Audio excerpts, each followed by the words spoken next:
The Elon Trump saga, wow, you can't make this stuff up. This is like reality TV. You have a reality TV president, right? You've got a social media cabinet. Maybe we shouldn't be surprised. And Trump knows how to play to the cameras. He, I think he's in the known, I think he's in the bad news is good news camp, like old news is good news. I don't know. He knows how to hold the attention. Look, what happened? Let's play out the sequence of events. The first event was that Trump did not appoint as a NASA director Elon's preferred director. That's one. That's the point no one's talking about, actually. The NASA director matters because that NASA director can influence spending on SpaceX, satellites, launches, mission to Mars, all of that. That's number one. I think that was one of the rifts. Obviously, a dispute around trade was another one, right? Elon has a presence in China, for example. He imports a lot of components offshore. So he's in the pro-trade camp. And obviously there was a big conflict between him and Secretary Besson. And then Elon criticized the big, beautiful bill. He said, you can't have a bill that is big and also beautiful. You can have a slim, beautiful bill. I agree with that, by the way. I don't think you can have a big, beautiful bill. I think you can have slim and beautiful bills. The Constitution is pretty slim. If you can put the Constitution in a pocketbook, Cato distributes this. It's 4 inches by 3 inches. That's the US Constitution.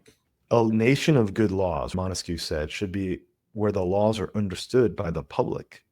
They're easy to understand, they're accessible, and they're principle-based.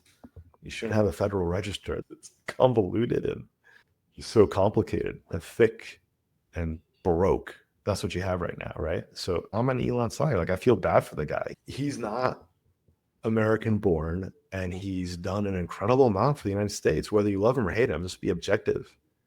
With Tesla and SpaceX and advancing technology, we'll see what happens with Neuralink, enabling people that are blind to have mobility and vision again. What he's doing with the Boring Company, enabling mass transit at scale. We can't keep up with China or France or Japan on that. That's extraordinary innovation. And trying to cut wasteful spending, I think those are all great, good objectives.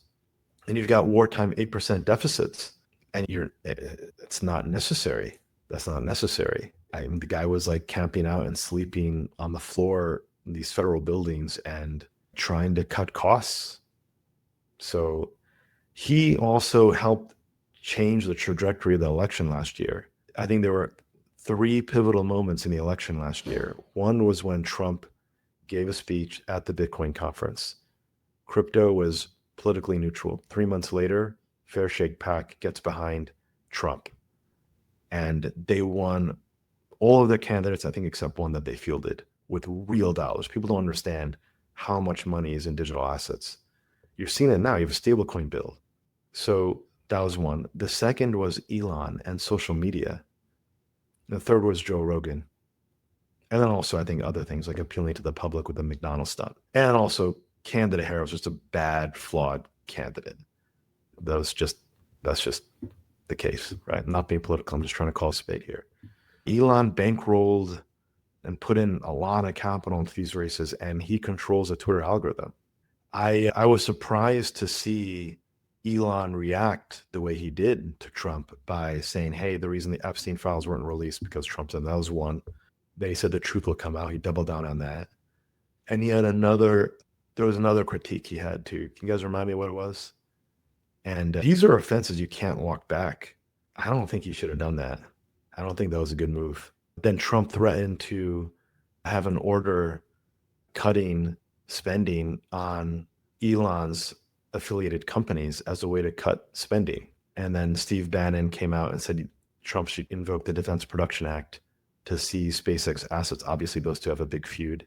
I think that's crazy talk, by the way. That's worse than what China did to Jack Ma, right? I don't think that's the direction our country needs to go in.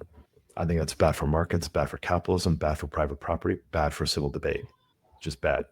So, yeah, look, I feel bad for Elon Musk. I think he gave it a shot. He's done a lot for the United States, and he is now on the receiving end of Trump's wrath. Fundamentally, I think longer term, it's good for the United States to have competition. Competition brings out the best in people. That's true at the personal level. It's true in athletics. It's true in academics. It's true in business. It's true in private markets. Competition keeps people honest, and political competition is needed. You need political competition. We don't have political competition, right? You need competition. So I don't know what nature or shape that will look like. I have no idea what this third party will be, but I think that there's a lot of Americans that want to bring in deficit spending that are pro technology, pro legal immigration. They want to control borders and fentanyl, and they want a rational policy mix. And Elon, yeah, he's got the platform. These platforms can shape elections. They can influence them. I don't know if they can determine them, but they can certainly shape them. Look, I'm not a fan of the stock, but I think I think the midterms will be competitive, and I think how Elon is treated will influence the campaigns that get funded, and how will Silicon Valley react to all of this. I want to see how that plays out too.